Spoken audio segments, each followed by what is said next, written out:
And welcome back to American Agenda. I'm Heather Childers. Bob Sellers is off today. There are reports that Democrats will be looking at President Biden's massive $3.5 trillion infrastructure bill as a last chance to get their version of the immigration reform. Like a Trojan horse, the Democrats have been stuffing the bill with their pet projects like voting reform, many of which have nothing to do with infrastructure. This new effort signals a likely end to a months-long negotiation with Republicans over immigration reform. But Republicans warn that if Democrats intend to go it alone, so to speak, without GOP support, it could spell trouble for any future deals. Senator Marco Rubio called it a terrible way to do business. Let's bring back in our panel to talk more about this. Ford, they're talking about including voting rights, including immigration and amnesty changes, all under the guise of infrastructure, and passing it through reconciliation, which would mean no GOP members would need to be on board. Well, let's stop calling this an infrastructure deal. Let's stop calling it a farce, because less than 8% actually goes towards infrastructure, bridges, roads, dams, etc. What this bill really is a Green New Deal, a legal socialist handout bill that they're trying to slip through a basic Senate rule. Here's what the Democrats know. They know that they're going to get clobbered in the 2022 midterms because of rising crime, the specter of inflation, and critical race theory. And what they're trying to do nefariously right now is use federal taxpayer dollar to essentially buy votes at the ballot box. That is what is going on here. And somehow they claim that they have a morally superior ground to stand on. It's absolutely ridiculous. Yeah, Melanie, what about that? Because Senator Amy Klobuchar was one of the ones that first put this out there over the weekend and said, when it comes to voting rights, that should be part of the infrastructure plan as well. I've grown weary of the Democrats' talking points on this, and talking about how everything now is infrastructure. Like, I'm growing tired. They continue to insult the American people with these talking points about everything. Childcare is infrastructure. Voting rights is infrastructure. All these things are infrastructure. All of a sudden, it's insulting. It's part of the reason why they're having such a hard time getting to deal with the Republicans. And if they actually decide to go it alone, I think Senator Rubio is absolutely right that it's a very bad way to do business, and it's going to spell big trouble for them during the midterms. Bobby, what do you think about it? Because she's not just talking about voting systems. She's talking about, when it comes to the rights and the changes that were being put into place when it comes to voting integrity laws.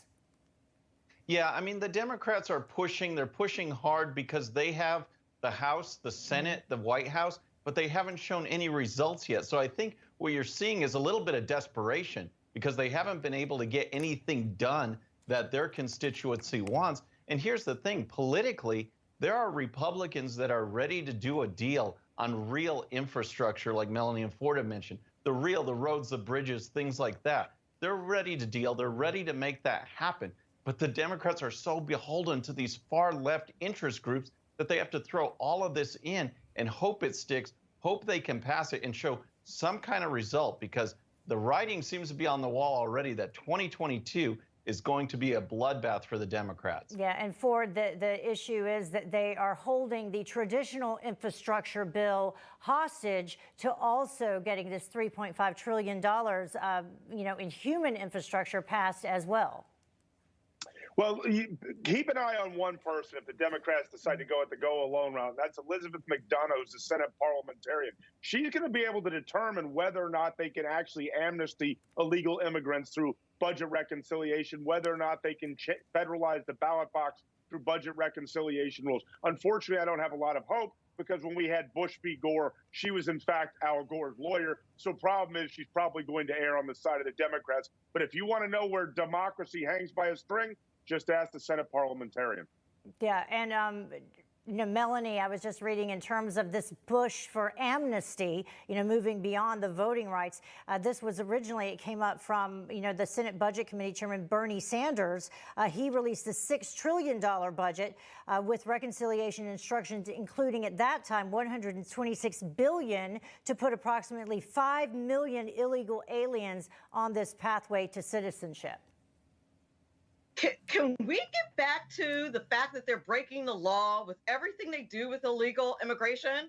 Like they're literally trying to pass legislation to spend money on breaking the law. They're not upholding the Constitution with illegal immigration. And it's absolutely infuriating how far gone we are as a country on this issue, to the point where we're trying to put money in legislation to support illegal immigration. It shouldn't even be allowed. Like they should, if they want to pass a law, they should pass a law where you're not allowed to finance things that are illegal. Yeah, and 1.1 million illegal aliens in fiscal year 2021 is the number that we had earlier when we were talking about the immigration problem at the border. And to put that into some context, we pulled up a graphic, which I think we can pull up, of some of the cities here in America. You had Charlotte, North Carolina. If we can bring that full screen up, please.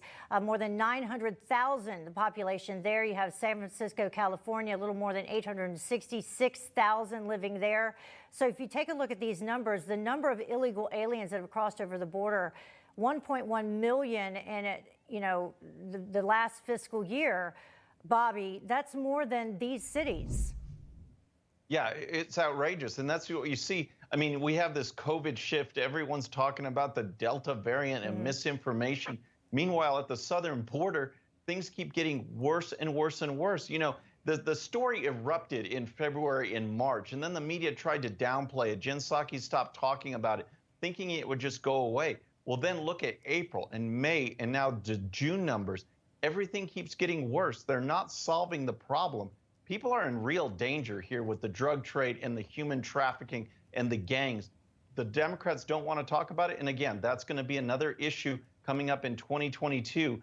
The American people have had enough. Democrats aren't getting the job done. In fact, they want these open borders, and something has to change. Yeah, they want to, open the path for 5 million illegal aliens and open up a pathway to citizenship for them and pay for it through reconciliation and the budget. Thank you very much, everyone.